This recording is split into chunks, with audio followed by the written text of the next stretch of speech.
जैसे banking sector का ज़िक्र आया, बैंकिंग सेक्टर में इतनी बीमारियाँ रही हैं, ख़ास करके जो पब्लिक सेक्टर के बैंक्स रहे हैं, पब्लिक नेशनलाइज़्ड बैंक्स हैं।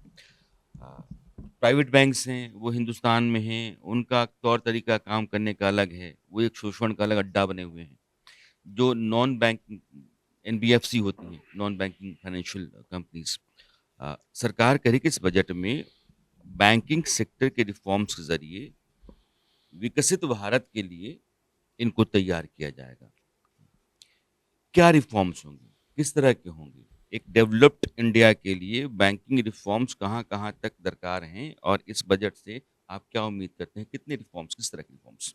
देखिए, बैंकिंग रिफ़ॉर्म के लिए ना बैंकिंग का थ्रेट पहले समझते हैं कि बैंकिंग का सबसे बड़ा थ्रेट क्या होता है? बैंकिंग का सबसे बड़ा थ्रेट है एनपीए। लोन लिया, उसने लोन वापस नहीं किया, एनपीए हो गया। तो जब लोन वापस नहीं पहुँचता बैंक के पास, तब बैंक का घाटा होता है। बैंक के पास बहुत रेयर मिनिमल ऑप्शंस हैं जहाँ बैंक घाटा सहे। सिर्फ़ वही ऑप्शन है जब लोन वापस ना मिले।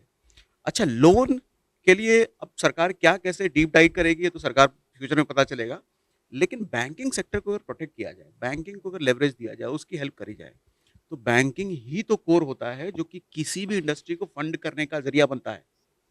अगर बैंक में पैसे हैं, आज जैसे हम कुछ टाइम पहले न्यूज़ भी चल रही थी कि आज के लोग पैसा म्यूचुअल फंड, स्टॉक मार्केट में रखना पसंद करते हैं, बैंकों से पैसा निकल रहा है, तो बैंक में क्राइसिस बढ़ रही है।